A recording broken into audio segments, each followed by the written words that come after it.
Hello friends, what is insurance.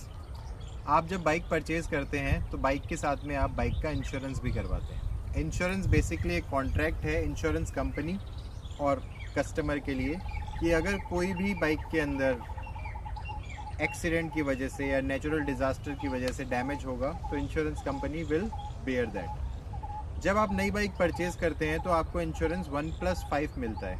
1+5 का मतलब है 1 ओन डैमेज मतलब अपनी बाइक का इंश्योरेंस, और 5 मतलब थर्ड पार्टी। अगर आपकी बाइक किसी और थर्ड पार्टी से भिड़ती है तो उसको जो भी कंपनसेशन देना है या उसके जो ओनर है उसको या उसकी प्रॉपर्टी को जो कंपनसेशन है वो इंश्योरेंस कंपनी पे करती है। और ओन डैमेज होता है आपकी बाइक के लिए।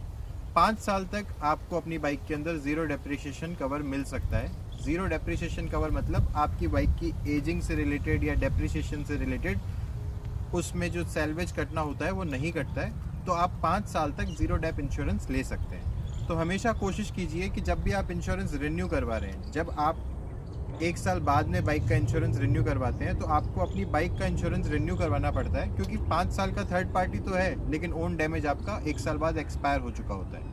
तो हमेशा कोशिश कीजिए कि ज़ीरो डेप्रिसिएशन लीजिए, रिम एंड टायर कवर लीजिए, आरटीआई लीजिए, रिटर्न टू इनवॉइस, जिसका मतलब है कि जब आपने एक्स शोरूम जब पे किया था, जब आपने बाइक परचेज की थी, उतना अमाउंट आपको इन केस ऑफ थेफ्ट वापस मिल जाता है। तो हमेशा ध्यान रखिए कि if the vehicle ageing is below 5 years, get a zero depreciation insurance and try to cover RTI, rim and tire cover, consumables cover, और वो ही आपकी बाइक के लिए सबसे बेस्ट रहेगा।